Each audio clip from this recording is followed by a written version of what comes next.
Just wait.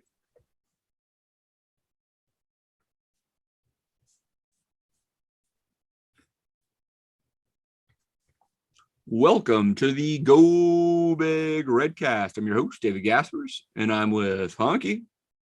Can no longer say I only have a face for podcasting, as tonight we are live streaming the Redcast for the first time to a potential crowd of dozens on YouTube. This is big time, fellas. Dozens? I didn't expect we'd have dozens on our first show. That's impressive. All right, very good, very good. Also with Boomer. Oh, well, I don't have anything planned here. Honky won the toss, so I figured, he'd score right away with that first hot take. So hot takes are over for me. That's true. That's true. Yeah, it's a one and done type scenario there. And Redcast Rob. Hold on, guys. I'm sending out this tweet real quick. Oh, and I'd like to remind you all that to go on to Herd subscribe to Hail Varsity, use Redcast on checkout to receive a discount on there, as well as you can also buy Go Big Redcast merchandise. Look, you've got my logo right here. I got my hat on. And let us know. Tweet us out pictures of all your Redcast merchandise. I think we even have phone cases or something like too. Honky, don't you have one of those? Yeah. And yeah, and if you tweet it out, I'll send you a brand new Redcast sticker that I'm having made this week. So, we're just looking forward to it. And I'm sorry that you all have to see my face here because much like Honky, I have a face for radio. Rob, that mug of yours, let me tell you. And Lagunitas IPNA, the official beer of alcoholics. Or non-alcoholics, one of the two. Sure. Well, I mean, it is exciting to be on YouTube. That's very cool. I listened to a few podcasts that do the YouTube at the same time. They always say to smash the bell. What does that mean? Does anybody know what smash the bell means? I believe that's subscribe, so you can get an alert when a new. There we go. Yeah. Good job, Boomer. There I we was go. I was hoping someone would get there. We're learning. His Anybody- name might be Boomer, but he's like the least of the boomer out of all of us when it comes to That's right. social Smash media. the and bell things like that. on YouTube. Even if you're listening to the podcast afterwards and you want to be able to catch us live on a future airing, and that way you'll get notified when we go live. You can just jump on and you can listen to us live. And I think maybe even, you can tweet at us or comment. We maybe actually be able to respond to you. We'll see where this goes. Right, guys? Yeah. Very cool. Very cool. All We right. actually do have our first comment, Dave, from coworker Eric. He's excited to be here and just here for the shrimp cocktail content. So. That's right. That's right. All right. Yeah, you get everything here. I mean, even behind Honky, you see Redcast Rob cut out. That's nice. All right, good stuff. And we are trying to watch Nebraska try to have a surprising upset in Ann Arbor. They're down 2 right now against Michigan. When the podcast goes up next tomorrow morning or afternoon, we'll know if Nebraska pulls this off. It's not looking good again, like usual. Well, Honk, as we peer over our shoulders at the basketball game, we are getting ready for signing day for Husker football. The second signing day, which isn't nearly exciting as the first. And in between these 2 signing days, we have something like 13 transfers have joined us. But we might, get a few additions tomorrow and also hear from the coaches. Let's maybe talk a little roster management to start off the show. Yeah. So last week, the last time that we did a show, we did one with Richard Fitzwell, and it was Rob and I doing that with him. That was a lot of fun.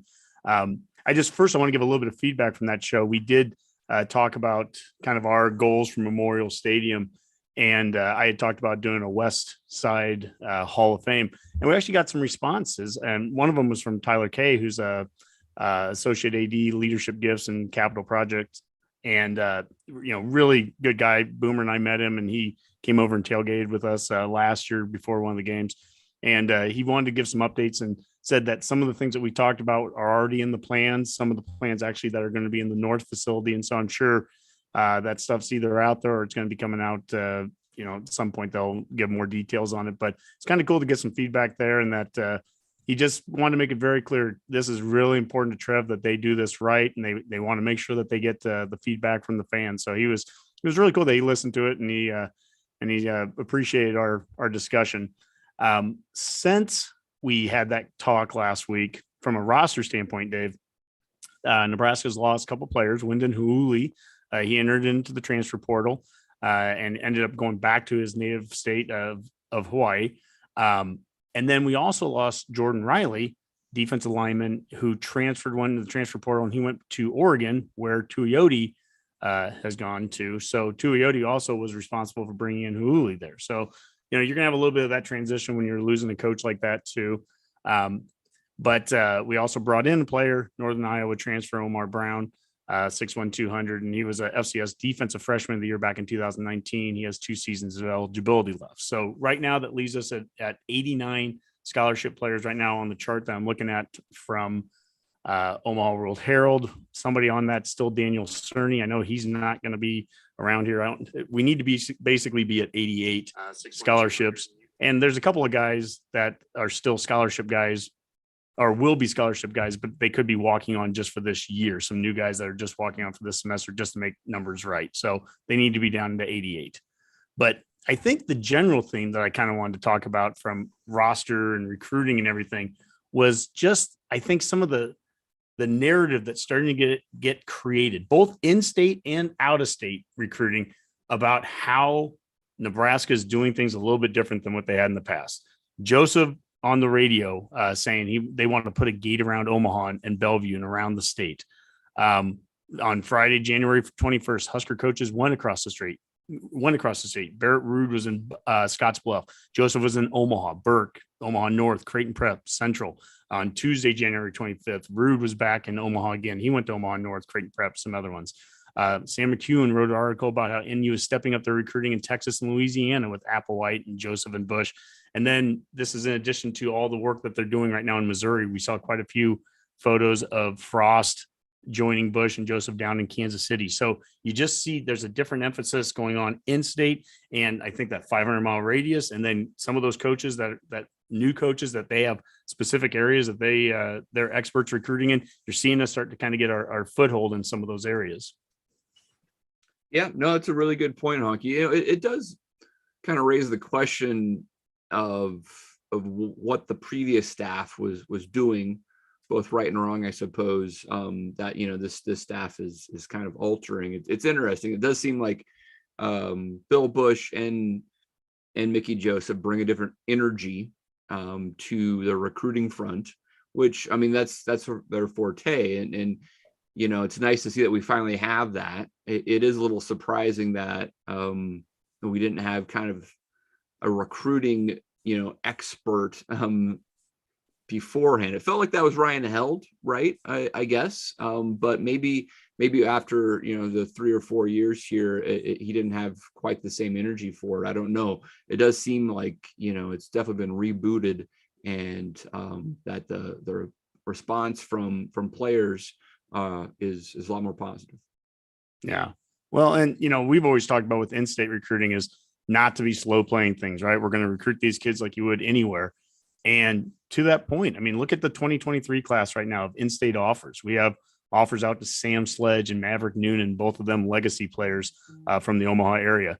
Malachi Coleman from Lincoln East, the wide receiver. Then the 2 that we already have committed, Gunnar Gotchla from Lincoln, offensive lineman, Benjamin Brommer from tight end, a tight end from Pierce. So that's 5 guys right there with offers. And then Lincoln High's Benny Nagoyi, wide receiver. I mean, that he doesn't have an offer yet, but we're on him. I mean, the point is, I think we're starting to see trends of 5, 6, 7, 8 in some years, D1 Power 5 recruits coming out of the state. And when you look at some of the recruiting classes with the transfer portal actually decreasing the number of your class, I mean, this year our class is 17, 18 kids, maybe 1 or 2 more. But, if you're going to have a smaller class, if your class is going to be between 15 and 20, and if you can get 7 in-state kids, 6, 7 in-state kids, you're almost batting 50%. I mean, how important is it to get local? That it's that important right there. And so, and already 2024, Caleb Benning, Daniel Kalen, the quarterback from Bellevue West, Davon Hall from Bellevue West. That's 3 already offered. In the 2025 class right now, we were the first P5 to offer Omaha North lineman Tyson Terry. the first offer, Omaha Burke outside linebacker Christian Jones. So they are getting out there. They're getting into the metro. And it is, like you said, Dave, it just feels like it's a different emphasis. And I don't know how to compare it to what we had before. I just know Joseph is all over it. Bush is all over it. And Rude is continuing. I mean, for anybody that thinks like Rude is now taking a back seat to it, he was in Omaha just a couple days after Joseph, and Rude's been all over the rest of the state too. So there's plenty of emphasis being put on local. Yeah, no, that's great. I mean, that's long-term returns on that, right? I mean, they need to be able to win sooner than later so they can actually reap the benefits of some of this recruiting work. But I mean, that's how you also build a successful long-term program. So it's good. Boomer says we now have seven live watchers apparently. So that's pretty exciting.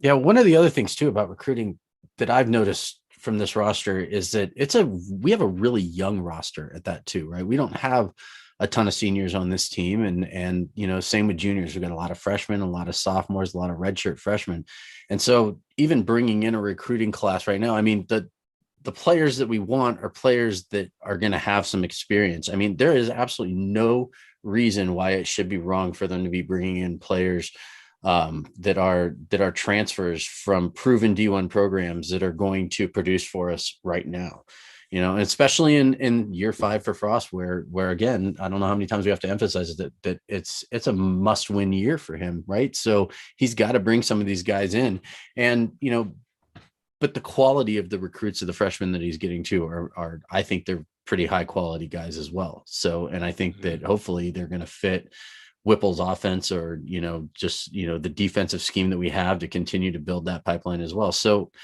I mean, the way I see it is, even if it is a smaller recruiting class, people are just going to have to understand that this is the way that it's going to be, not to go to Star Wars on you and say this is the way, but this is just the way it's going to be. We're going to have to start looking at, it's going to be almost like the NFL, where you're going to have your recruits, your AKA draft picks, and then you're going to have, free agents signing with the team every single year that are going to come and go. And that's that's going to be the new NCAA football. That's just what it is, especially with NIL.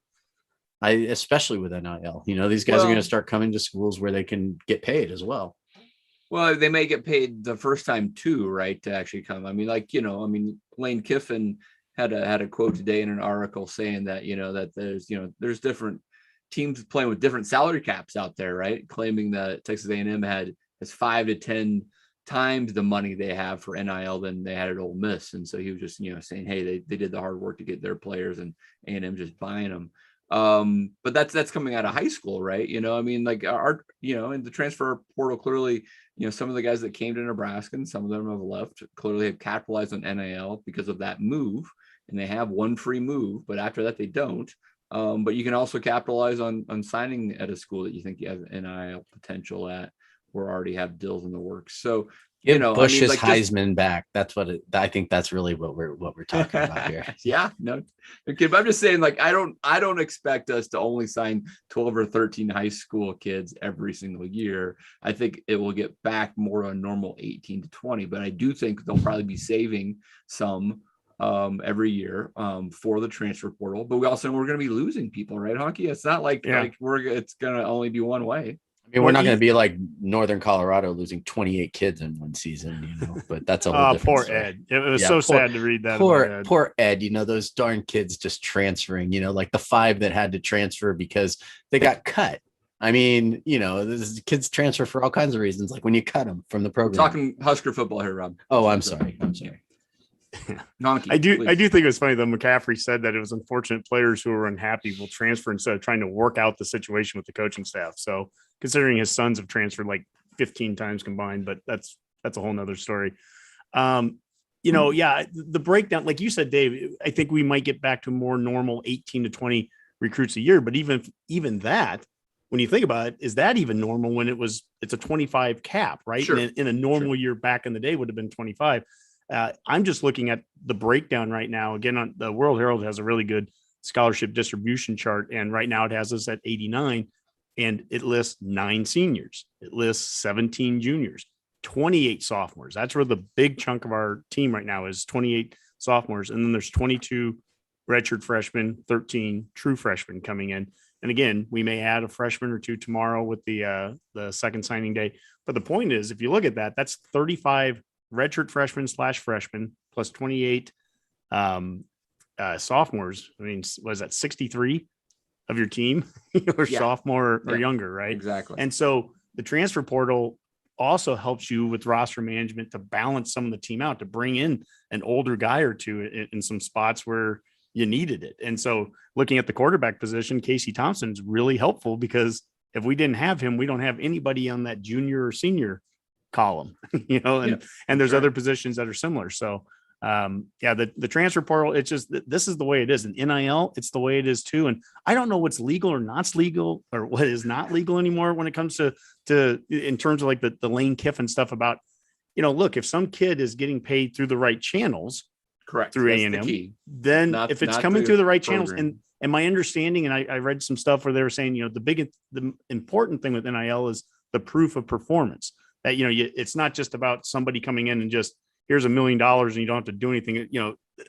I'm guessing proof of performance would mean everything from, if you're required to do so many events and signings and things like that, then you have to do it. I would guess that's what that and that's where mean. It's curious what that actually looks like. Supposedly Bryce Young had nearly $1 million of NIL before the season started at Alabama. Mm-hmm. I guess it is just simply proof of performance. Sometimes getting your photograph taken with certain people or whatever, because I just don't know down in Alabama, is he doing commercials, or how do you get that $1 million, right? It seems like Casey Thompson has some NIL money. That's great. It makes sense in that transfer world.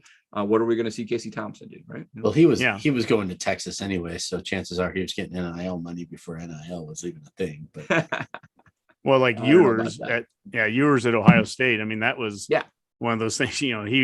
Huge contract and like a truck or something he got, and from performance standpoint, if it's on the field, he didn't play a snap for him. No, it can't be for the field. That's the thing. That would be illegal if they have some sort of contract where it's like, oh, we'll give you more money if you score so many touchdowns. That'd probably be against the NIL rules. It's all about when it says performance, it's actually performing for the fee. So like doing something, Showing up on this podcast on YouTube counts as my proof of performance, right, Dave? I just want to make sure. Right. That's right. Well, Honky, you mentioned tomorrow is signing day. And it sounds like there may be a few additional high school, commits. Sounds like AJ Allen, the Louisiana running back that has a connection to Brian Applewhite, the new running backs coach, and had previously been committed to TCU, maybe in. That would be a nice get, and just more competition in that running back room. One of those guys is going to have to emerge. That's what we thought last year when there were 6 scholarship backs. Maybe there needs to be 7. I don't know. But do you think there's anybody else out there that's on the board that we might hear from tomorrow that's worth mentioning? Well, certainly the one that Husker Online, Sean Callahan, and them, they brought up today, Janiran Bonner, who's a wide receiver from Georgia, and I think he's a Georgia Tech. Is he a commit or at least? He never committed. He was a soft commit. Yeah. So at the final 3 of Georgia Tech, Nebraska, and Memphis right now, and even Jackson State apparently is in the on the side there. So who knows? I guess there's some NIL, right? Yeah. But he's a 4-star wide receiver there, according to Rivals, and he'll make a decision tomorrow. So there's still a little bit of excitement and intrigue going into tomorrow, but for the most part, the majority of the team is in place. The AJ Allen one, he's the most interesting one because he was a TCU commit under Applewhite, now our running backs coach at Nebraska. So he's already recruited him once to be down there at Fort Worth with them. That running backs room is interesting because all off season last year, we talked about how we had 6 guys, and that's a lot in the room. And is it, are you going to be able to keep it? And we kept it, but we really only played one running back the whole year at any one given time. And so a couple guys transfer out, and now we built it back up, and now we're at 6. The 6 doesn't include right now Jackson, who's, the A&M commit, although it sounds like with some of the grades, he has some work he has to do just to even get here. If he was here, that would be 7. If we got the Allen kid for tomorrow, then you're at 8. At some point you realize that there's going to be some people probably aren't going to make it make it through Right. all this, and who that is, I couldn't even begin to tell you there. But yeah, so there's still a little bit of intrigue for tomorrow, but most of the class is taken care of. Hunk, it seems like even after this class is over with, there may be some additional transfers come after spring ball, right? And with Jordan Riley leaving here in the last few days to Oregon, it does seem like we may be really trying to get at least one, if not two, it feels like almost D linemen at some point to come in, because they just need more depth there to take some snaps, huh? Yeah, at this point, that's all going to be post spring. But you're right. I mean, some combination over the next 3 months, you either need in spring ball some development out of redshirt freshmen like Marquise Black and Rukon Buckley and Jalen Weaver. You're going to need those guys to see some step up out of those guys, or you're going to need to go back into the transfer portal and get one or two guys that are going to be able to fill in some spots and give you a little bit of depth there on the D line. Another interesting conversation, we've started to hit on this a couple different times, but I'm curious, especially when it comes to the D line, is that, are we a 3-4? Are we a 4-3 moving forward? That makes a difference there.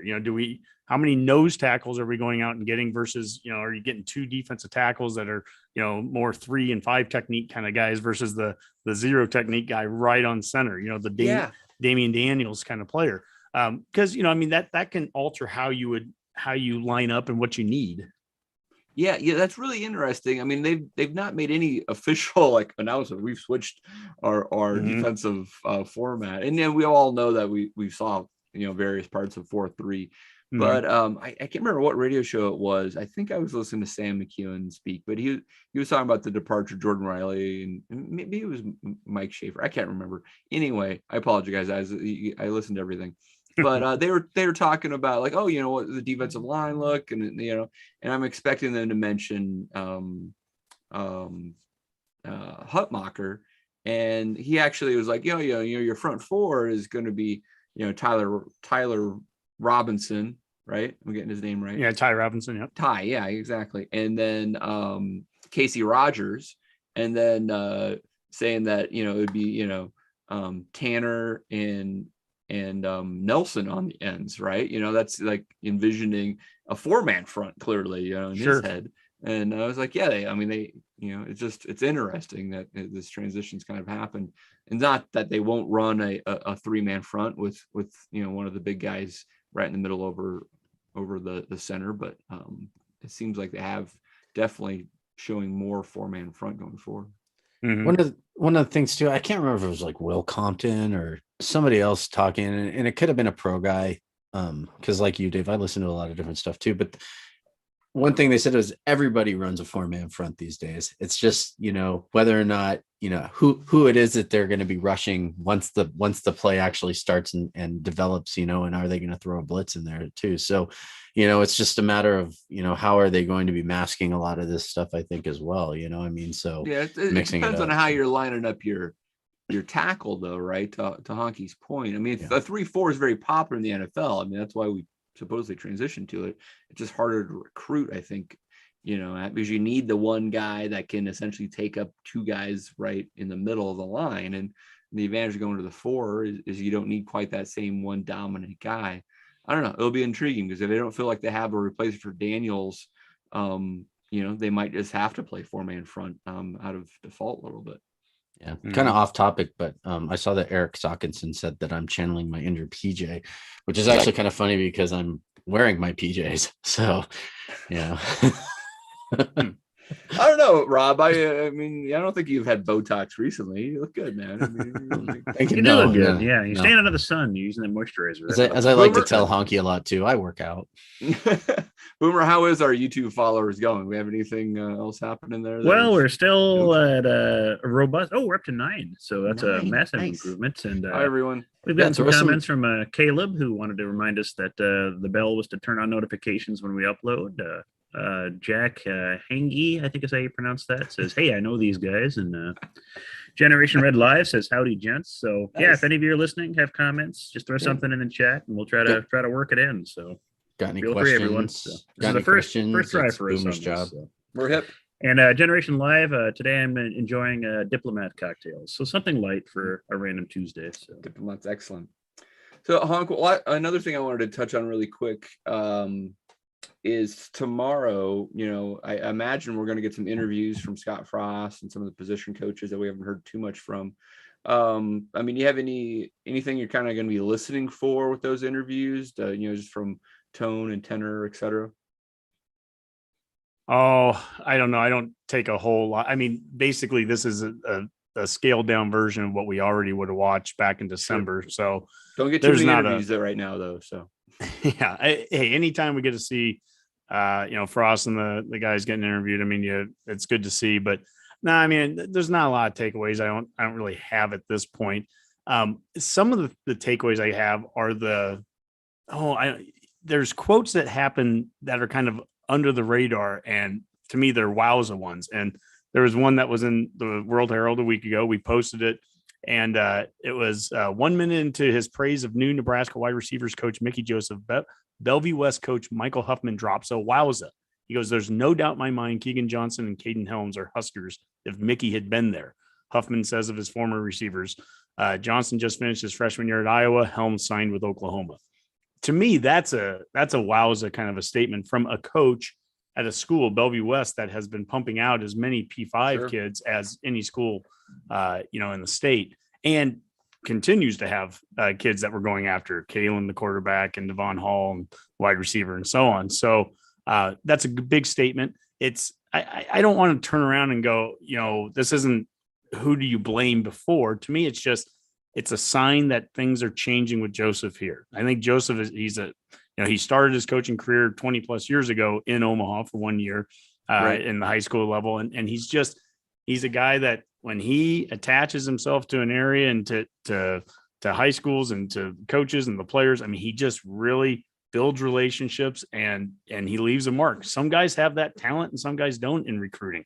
I think there are coaches that, I was hearing about some coach or two that we had thrown around a name for a position one time that, he stayed in the pros, and some of the stuff I've heard is that, hey, he's a pro coach, doesn't want to do the recruiting piece. And I totally get it. Right. I mean, there's a unique difference between being a college coach and a pro coach. They're college guys. We see it when Saban moves up to the pros and doesn't do as well, and he comes back down. And there's some guys that they're more suited for one area or the other. But in college, if recruiting's not at the top of your list of things to do, I don't care how good you are on the X's and O's side, that the recruiting is it's awfully important. And in Nebraska, no different than any other state. It's important to recruit locally. And the challenge sometimes when we brought in coaches from all over the place and they don't have any connection here, that's where you hear some of those weird things. And we brought it up last week, Rob, the thing that was on Sharp and Benning, where they were talking about in-state recruiting. And Benning said he talked to a former Nebraska coach from a previous staff, someone that obviously wasn't from the state. And this isn't even disparaging to the coach. It just gives an idea of how little background they have in this state.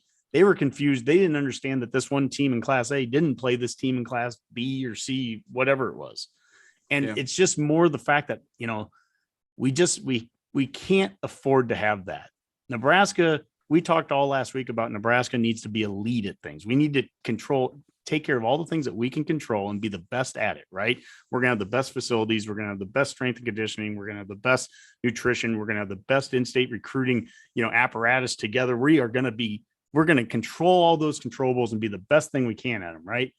And when you hear things like that, you just go, oh, geez, that wasn't great. Yeah. No, I understand. I heard that quote. I listened to that segment from Damon, and it's puzzling in the sense of like all states pretty much have some sort of hierarchy of classes where certain schools don't play other schools because of the size differences. So, for that coach not to think that's possible, that, high school A isn't going to play high school B, actually more to me sounds like more like they just didn't understand they weren't in the same class, right? Which is another thing that they could have found out, right? They should have known. And that's to your point of the apparatus, like the guys working behind the scenes, that coach should have had that informed to him, right? Or like had just like there should be a lot more people helping those guys out to learn. Now, when you're you have Mickey or Bill Bush or all these other guys that are familiar with the class structure here. They already know that. But think about that. All these coaches are going to other, I mean, Mickey's in Georgia right now or whatever, right? Or, Mark Whipple might be in Arizona. Whatever. They have to know that they should know the class structures there too, to enough degree to understand, like, what their competition is and who their rival is and all this type of stuff. So if you don't have a recruiting support structure with a bunch of other people helping these guys know where to go and how to sound smart, you're going to have problems, right? And so it just illustrates a bigger thing that's not even unique to a coach trying to recruit Omaha. It's actually that's stuff they should know for every single guy they're going after, really. Yeah. And to your point, we have a staff right now. I think one area where I think across the board we can say we've really upgraded with the coaching staff is that they have areas of expertise from years of experience at this point.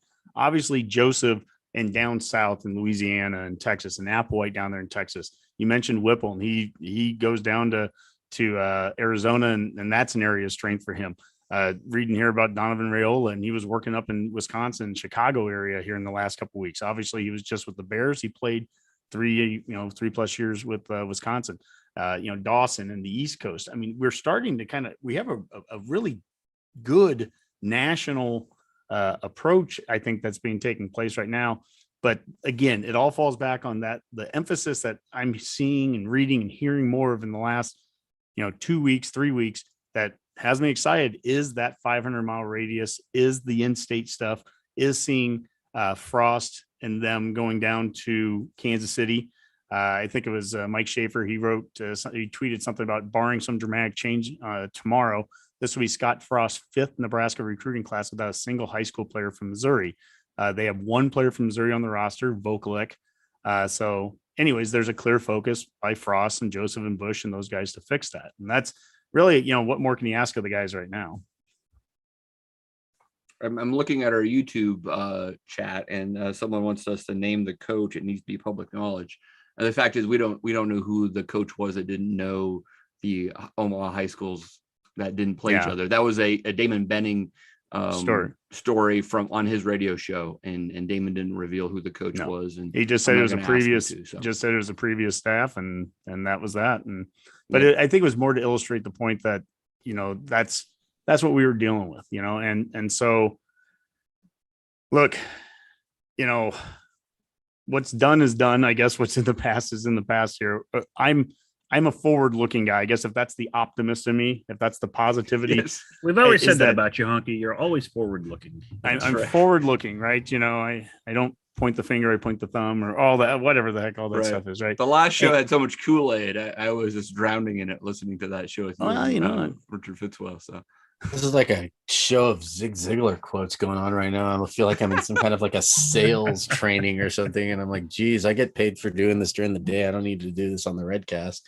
But yeah, keep it up. I look backwards to like 1902, Rob. So yeah, don't. Next thing you know, you need to start using words like synergy or something, and then we'll really be going. What I like to see is that if you have issues, you at least want to see them getting addressed. That's the biggest. There's no guarantees, right?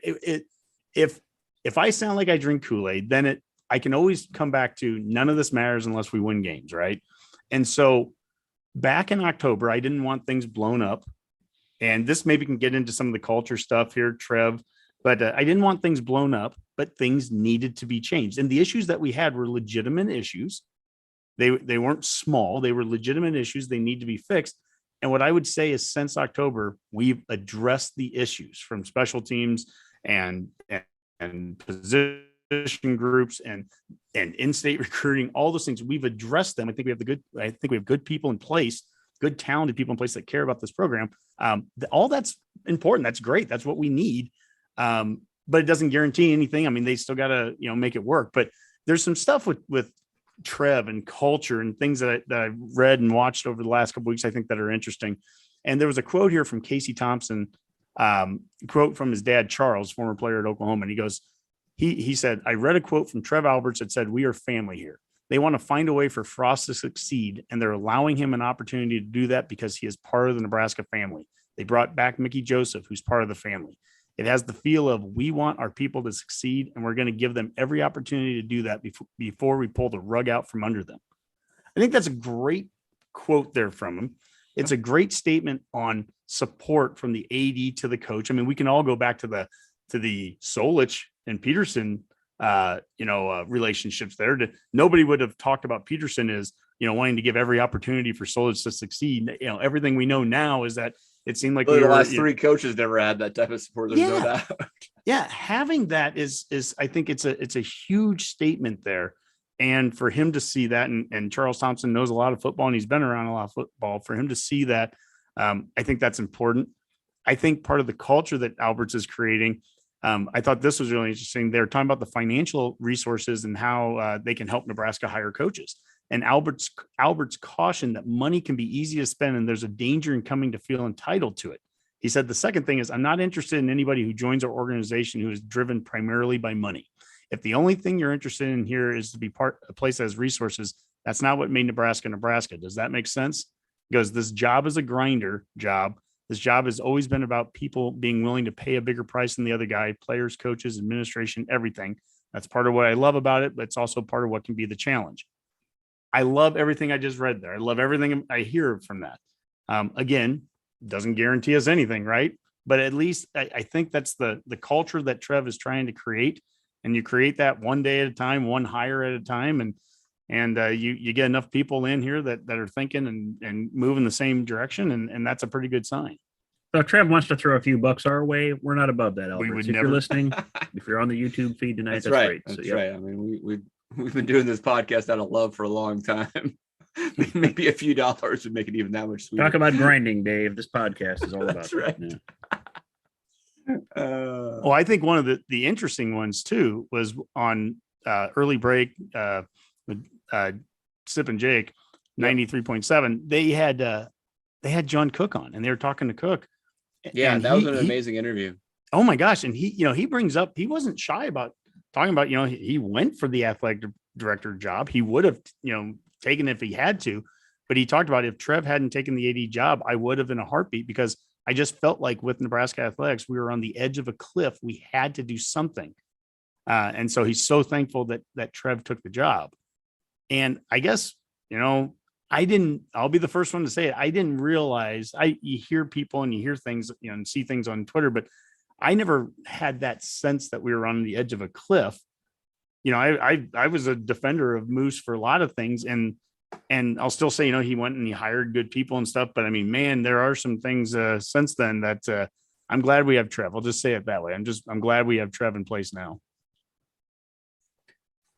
Yeah, no, that was a really interesting interview. And then ultimately, I think Sip had an editorial about that. And it's just to understand, like, maybe what all that was going on. I mean, how that impacted the performance of the coaching staff potentially. I could see where you don't feel like you have the support across the board and the resources that you need to allow you to focus on the task at hand could have been a problem the last few years. It's just hard to understand how that could happen over a sustained amount of time, to the point where your Hall of Fame, the Coach K of volleyball essentially is saying that the athletic department's nearing a cliff. I mean, that is the fact that Nebraska athletics could have been in that bad a shape is a little bit mind-blowing, almost hard to fathom that it could be allowed to go that far. Boomer, it's just like one of those things where, like, if you think about Nebraska athletics at the prime in the 90s, it was so well run, and that there's been so many mistakes over 20 years that here we are, right? We have essentially one of the worst football and basketball, men's basketball programs that you could imagine. Yeah, maybe part of Moose's job was to finish that spreadsheet of where, each school was in classes, for high school here, and it just didn't get to anybody. So that could be part of the problem. But a lot of this goes back to just what Honky was talking about, like Alberts was saying. This is not, Nebraska doesn't have a ton of just natural advantages that other programs have. You're Alabama, you're rich in talent and history. You're Florida. Every school in Florida can swing a dead cat and have I'm plenty a of four-star. talent available. There's, you're in Texas, you've got rich boosters shooting guns in the air, just waiting to throw money at whoever comes by. I mean, there's tons of advantages that other programs and have that we don't. So this is a place where you have to grind and you really have to put effort into this. Yeah, we have resources, we have dedicated fans, but we're never going to have the numbers other schools have. So it's going to take that something extra to do that. And we've seen it, like you said, Dave, for the last 20 years. We get some athletic directors, they're capable of doing some things right. Honky said Moose, he made the hires people wanted to hire. Nobody faults him for that. Everyone wanted him to hire Frost and Hoiberg, fine hires. They might not work out, but it is what it is. Yeah.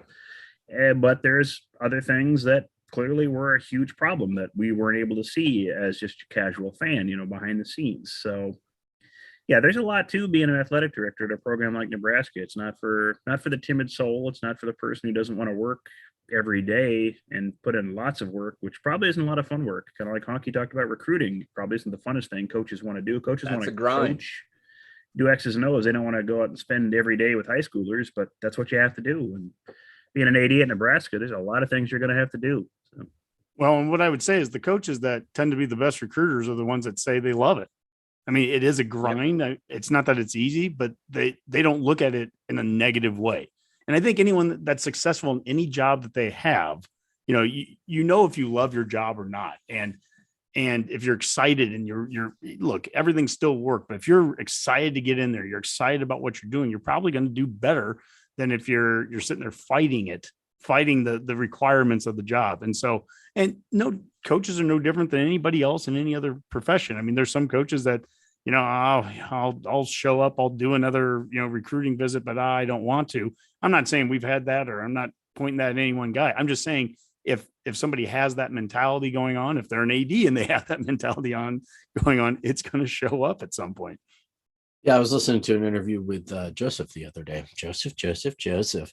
He's the number one name that, like I said, every player out there seems to be dropping every time there's a recruit. But during the interview, they said to him, they asked him, so where are you today? Kind of joking, right? Like, what are you doing now? And he says, well, I don't like to sit still. This is what I love to do. This is what I'm doing. Like, my family knows this, my wife, my kids, everybody knows it. And they said, well, where? He said, oh, I'm in Atlanta. Right. So he's out there recruiting. And I'm guessing, that this kid that could be announcing that he's coming, like, that's where he was, right? Like, he was in Atlanta recruiting. And then from there, he was going to be going somewhere else to be recruiting right after that. And I think that just makes that point even more, is that he loves to do this. This is what he loves to do, right? He knows that they're getting close to the point where they're going to have to be at practice. So he's just out every day recruiting. I guarantee you he's spent more time on the road since he's been in Lincoln, quote unquote, than he has actually spent in Lincoln, is my guess at this point, because it seems like every time we turn around, some kid's talking about how Joseph was in his living room, or that he was a big reason why they're coming to the school. So, yeah, I mean, that's right. I mean, yeah. Probably didn't have to travel as far when he was down at Louisiana for LSU. All right. So yeah, he still has a house down there, I imagine, though. So that probably helps.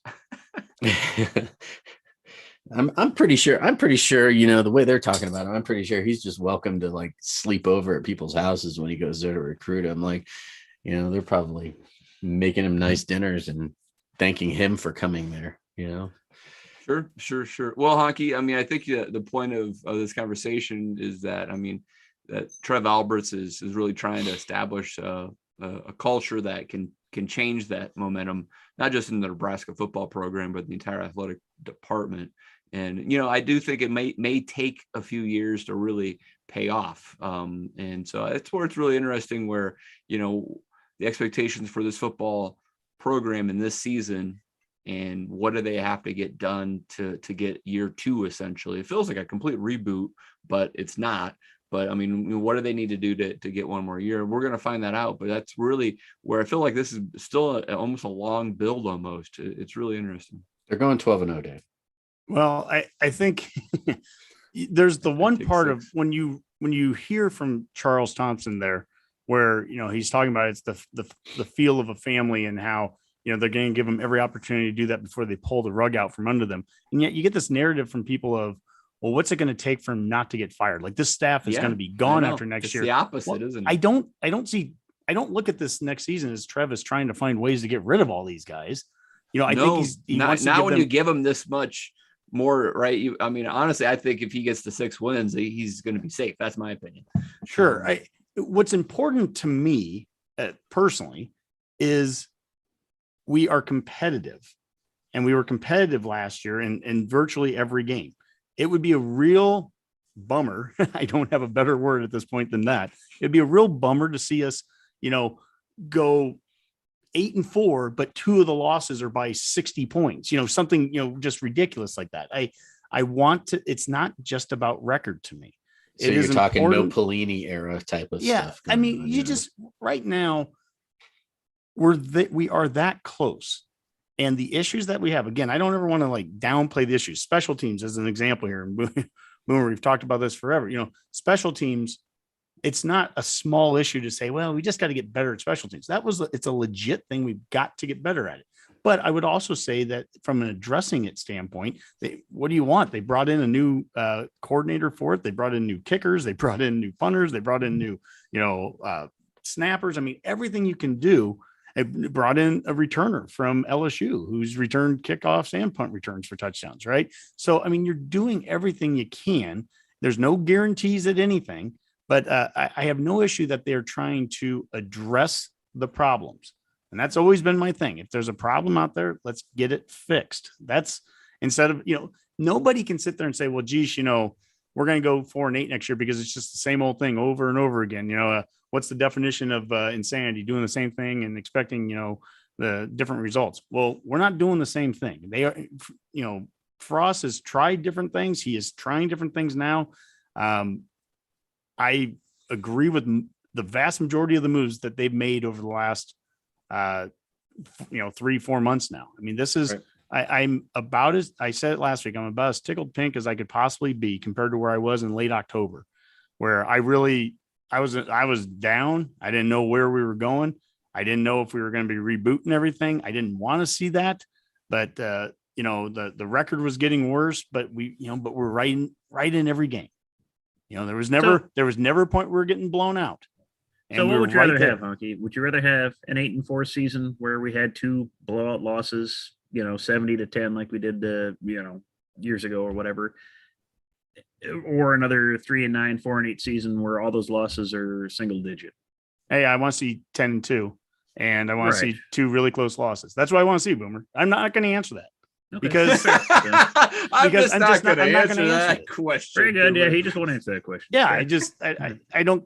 I mean, I don't care to give it any thought. I don't care to partake in your shenanigans. What I think is that if you're playing teams close and you're competitive, you shouldn't be going 3-9, 4-8. And it's one of the reasons why last year's season was so historically strange. 9 single-digit losses, 8 one-score losses. We scored 239 points and we gave up 239 points in the Big Ten, and we went 1-8. That's stupid. Right. I mean, these are just historically crazy numbers. We are one of 4 teams in the poll history since the 30s that didn't win more than 25% of our games, but had a positive point differential. In fact, we had the largest point differential of all 4 of those teams. At a large margin. Yeah. Thank you, Northwestern. +5. Well, but who cares about Northwestern? It's just the point is that it's historic in how close we would play teams. And then when we would beat somebody, Buffalo or even Fordham, but Northwestern, that we could put up points and we could be explosive at times. We should have won more games last year. And the reason we didn't is because we had legitimate issues, special teams being one of them. The amount of points that were scored against us that were not scored against our defense, non-traditional ways. I mean, it's crazy. And it's historic, and it's historic enough that it better not happen again. I guess, Boomer, to your point, it's a once in a freaking lifetime kind of season, and I can't picture it happening 2 years in a row. I just can't. Hopefully not 2 years in a row. I mean, yeah, the weird thing is if you look at like Riley's first year, we had 6 1-score losses. It just something weird about Nebraska. It just seems to happen to our coaching staff. So I don't know what that is, but that's interesting. Yeah. I mean, I was listening to the Cover 3 podcast from CBS, and they had a fun off-season show where they actually did a draft of the what they're predicting their end of season top 25. So they're not trying to do a preseason top 25. They're saying like who ultimately ends up in the top 25, and they have 4 guys, and you'd have to go, snaking draft, and you get to pick teams that, most likely would finish in the top 25. And once they got down to, probably, I think they're gonna choose like 32 or 40 teams, and that could, be in a end of season top 25. And by the time we got to about 28 to 30 or so, pick 28 or 30, I think Danny Cannell took Nebraska, and they had a conversation about it, and they're like, and the other guys were like, that's not crazy, because they shouldn't have been 3-9 last year, and they, should have been better. And, if that team somehow gets to 8-4, I could see them, cracking the top 25 at the end of the year. And I mean, that's I think there's a national understanding that last year's results just don't make a lot of sense. So, kind of Boomer, maybe we transition a little bit here. We are getting a few questions in on the YouTube chat, and so maybe Boomer can ask a few of those, and we can kind of maybe see what we can answer. Yeah, we're getting some good responses here. First off, coworker Eric says, just what we're talking about sounds like a Jumbo Steam curse, and I would completely agree 100%. Ever since we let him go to Indiana, we've never won a Big Ten championship. So, I mean, that's theory, that's science. There's no other way to put it. So yes, until we build that statue and right that wrong and put those pre-1920s titles up in the stadium somewhere, we're never going to win. So if you're listening again, Trev, if you're listening, just please put that into practice here. But we've had several questions. Jim Cobb's asked several. These are more kind of team position specific. First off, one we kind of touched on with the running backs. Do you think Frost will get that bell cow running back? Do you want to carry the load, or are we going to have that back by committee approach we've seen for the last 3 years? We'll start with that one. Well, I think they always want to get a bell cow every year. I mean, anytime you can get a guy that's going to run for 1,500 yards or, whatever, you're going to take that, and you want that. What I would like to see is some consistency from first to second to third string, though, because I'd love to see a first string guy get, the 1,200 yards, right? Get average 100 yards a carry or game for the first, during the regular season. Have a backup that has 600 yards. Have a third string guy that has 400 yards. That's what I would like to see out of the running back position. The last few years, you might get a running back. The top guy might get 600-700 yards, something like that. And then the quarterback is right up there with him too, which, again, Dave, that goes back to how we were talking about, the running game. The quarterback's been so involved. I want to see more running backs involved in this scheme. Whipple has a history of there's I formations, there's two backs. So it's possible to get more than one back on the field. And when you're going to have 6 on the roster, if you're only playing one back at any given time, you always hear about with receivers. Oh, how do you distribute the ball to all the receivers? Well, how do you give the ball to all the running backs if you have 6 and you're only playing one at a time? So getting more guys out there on the field there in general, I think you're going to see some more of that here. We're going to throw the ball plenty. I mean, that's not going away either. But I think one of the ways to get some more carries into the hands of the running backs is to probably have less carries from the quarterback. And I love a mobile quarterback, but the quarterback doesn't need to run it, 15 or 20 times necessarily a game either. And so that's, and we had the same conversation 12 months ago. So this isn't anything new from that. Okay, good response. Next question, also from Jim Cobb. What do you want to see from Fisher and the defensive backs in the spring to feel good that about that group heading into fall camp? Well, I think first off, is Jim Cobb, is that your real name? Only on a Nebraska football podcast you'd be asked that question, but go ahead, Hawk. I'm sorry. Well, I mean, anyone can answer this, but I would think right away there's some guys that, have been in the program for a while now, Newsome and oh my gosh. Braxton Clark and then Farmer, Yep. I want to see those guys step up. That's one thing when you bring in brand new players. I don't care who they are. I don't care if they're transfer portal guys or true freshmen. If you have guys that have been in your system for 2, 3, 4 years and they're just getting jumped immediately by some incoming person, I usually think that's an issue. And I'd love to see Newsome really, take momentum from what he did last year. I think that guy can be an all-conference player. Farmer, when he's been out there, has been there's been games where he's had multiple interceptions in games, and he's a playmaker. You want to see that to be continued to be built on. We're not I remember when Tyreek Johnson last summer, and I said it last summer when we got him, it was like, hey, great, we have a 5-star transfer from Ohio State. I don't know if he'll play it down for us. And he might be a starter.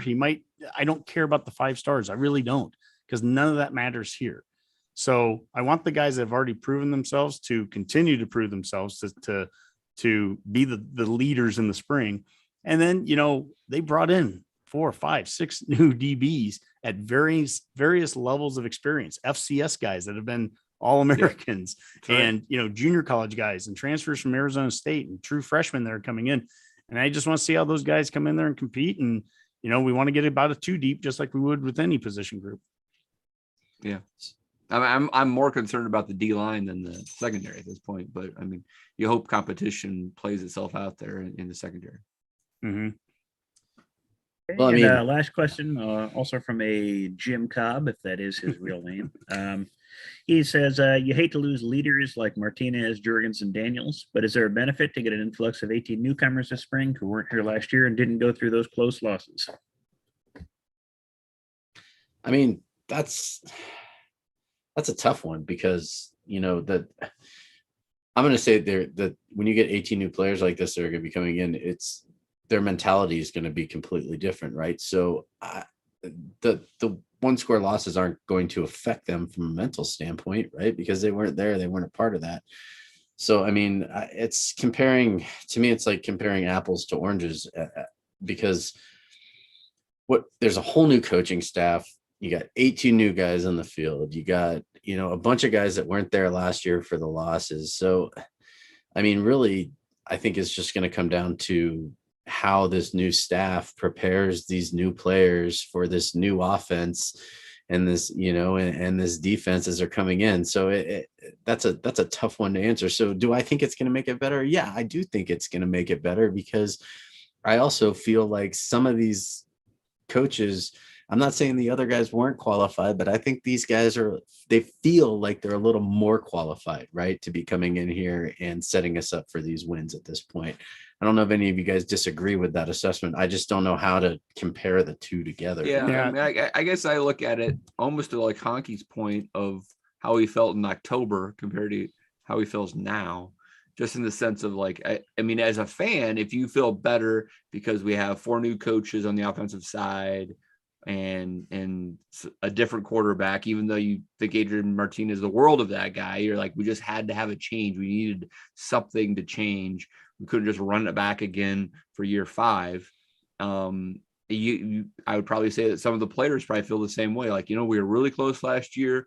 Hey, I've seen, Casey Thompson play. I think he can help us win. Let's rally around him and some of these new coaches and see where this goes. Right. I mean, I think it's better than just running it back and trying to do what you did last year. That's for certain.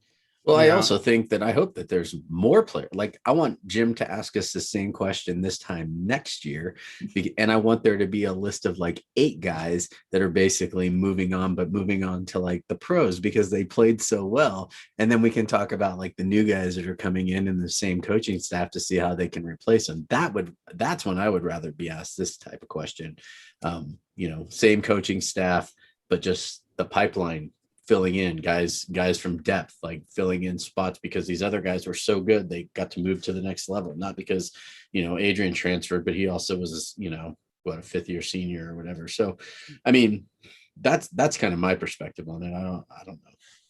Yeah, I mean, I think a little bit of the transfer portal in general, how it's changed things is that if you're leaving a school for any reason, there's usually something behind it, right? I mean, things aren't going perfect where you're at, or you would just stay. So the people that left for a reason. The people that are coming here, come here for some reason too, whatever it is. I know that, watching the video of Shenander and the coaching staff talking with the team this week, they've been going through all the winter conditioning, and Shenander just flat out said, he goes, what we do right now is, this is how we are going to undo all those 1-score losses. It's right now. It's the winter, it's the conditioning, it's all the off-season stuff.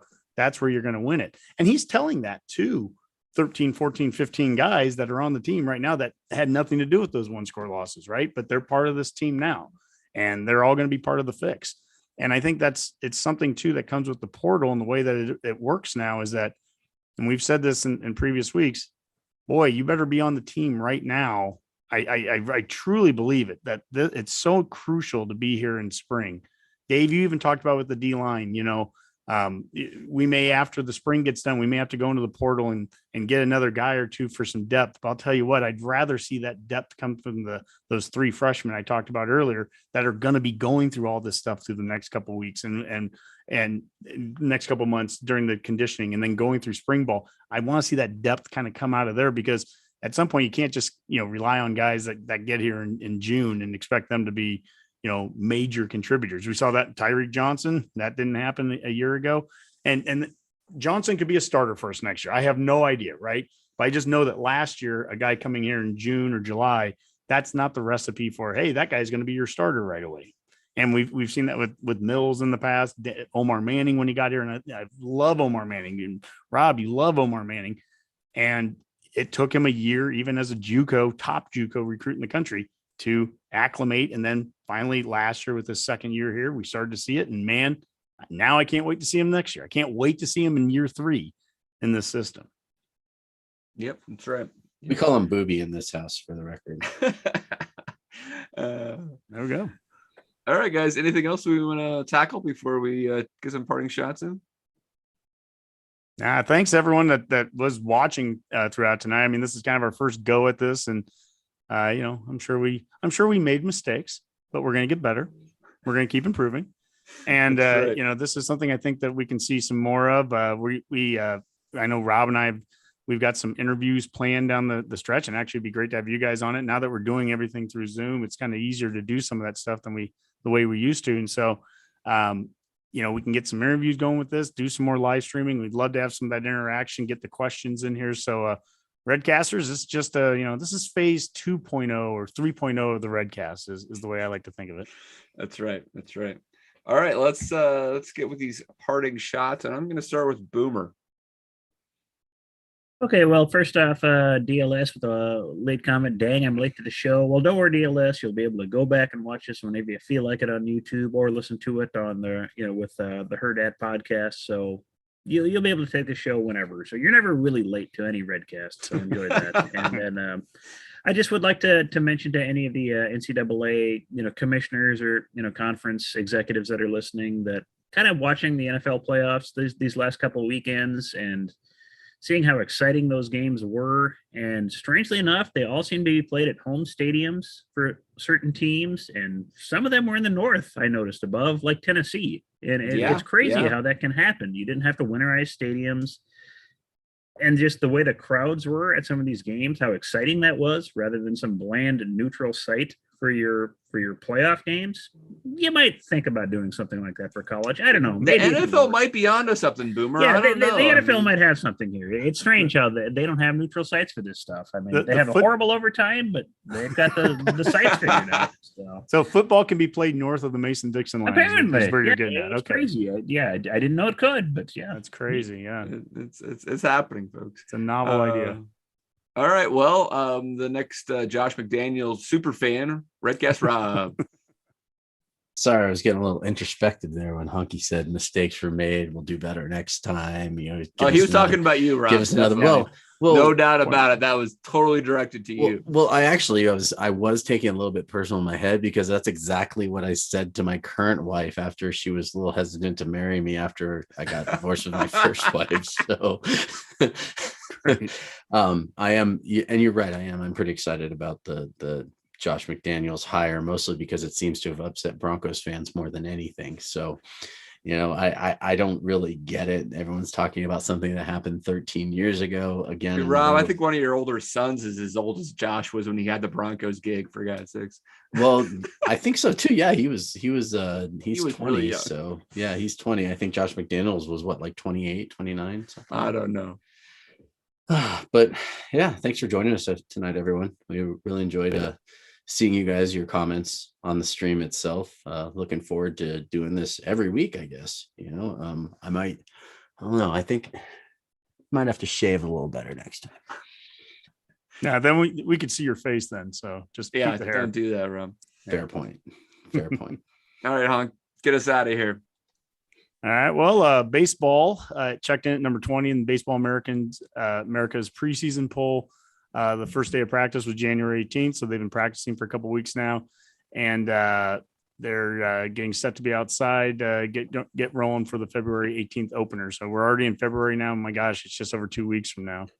On the volleyball front, the rich get richer. 3-time All-American middle blocker Caitlin Horde is transferring to NU from Penn State. She has 1 season left to play. I mean, this is a multi-year All-American coming here. This is a huge recruit, and it's John Cook. We are the Alabama football of volleyball right now. It's unbelievable what he has set up here, and so that's pretty great. I want to give congrats to Austin Allen and Cam Jurgens. They are set to join JoJo Doman and Cam Taylor-Britt at this year's scouting combine for the NFL. And there still potentially could be, a few more too that could be brought to the mix. I'm watching videos all week. Samari Torrey is making a number of catches. Ben Stilley was getting in the backfield at these All-American practices. So this is the strongest group of players leaving the program for the pros that we've had in a number of years. And hopefully that's going to be reflected in the draft. And then last but not least, Zach Taylor, got to give congrats to the guy here.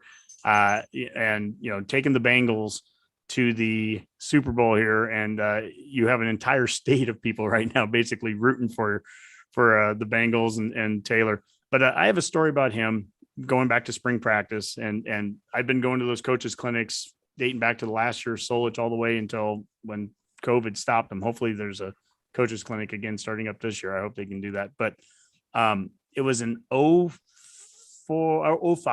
right after the first season of Callahan, and Joe Daly is still on the team. Joe Daly's the returning starting quarterback. He's the returning captain.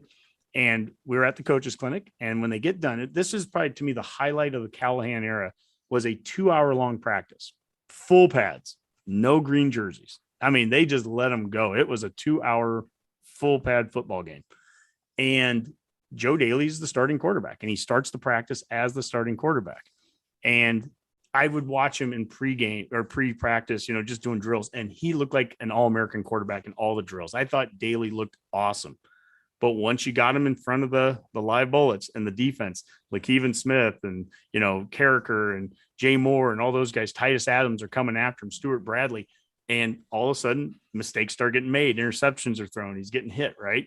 Well, then they throw in this guy, the Zach Taylor, who is he's kind of an afterthought recruit because Harrison Beck's going to come in and fix everything for us next year anyways. But this Zach Taylor guy, he's here in spring, and he gets out there and nothing flashy. He just runs the offense, and then he gets nailed. I'm talking hit in the backfield by either Moore or Carrick, one of the DNs, just take him down the ground. But he gets up, and in real time with refs on the field, running the clock, he gets into a huddle. He calls the play, and he throws a 3-yard out completion the next play and keeps moving the chains. And by the end of this 2-hour practice, he has the entire team in the palm of his hands. They are following him. And on the far end of the field, it was actually kind of sad. It was Joe Daly was on the far end, kind of taking a knee by himself. And you just saw this transition of like, oh my gosh, this Taylor guy just won the spot. And he did. And he had a stranglehold over it for the next 2 years. He finished his second season, his last season here as the Big 12 Offensive Player of the Year. He, very humble. He likes to tell people that he wouldn't have had that if Adrian Peterson didn't get hurt at Oklahoma, but still, that's the last offensive player in the conference that we've had, player of the year. So Taylor, just a great guy, great representative of the game of football, great representative of Nebraska. And I can't wait to root for him in the Super Bowl, and go Bengals. Yeah, well said, Honk. Absolutely. I mean, that's a great story. You've said that a few times on the show, but it's one of my favorites. And you're right. I mean, I'm definitely rooting for Cincinnati and Joe Burrow. It should be a fun Super Bowl. If it's been anything like these playoffs, it's going to be a wild one. One last thing too is that I forgot to mention, and Honky brought up baseball. It's well known already. I'm going to be out there for the spring game on April 9th, and they'll the baseball team will also be playing Rutgers that day. So Honky and I are looking at setting up some kind of like a tailgate situation, maybe barbecuing just before the spring game, maybe after the spring game, before the baseball game, something like that. So, any of you listeners, if you guys think that's a good idea, give us a shout out on social media. Let us know. Be there. We could just set up a Go Big Redcast tailgate, and it'd be great to meet some of you guys and also hang out and have a little bit of fun while I'm out there in Lincoln. All right, sounds good. All right, guys. Well, let's call that a Go Big Redcast. Go Big Red. GBR.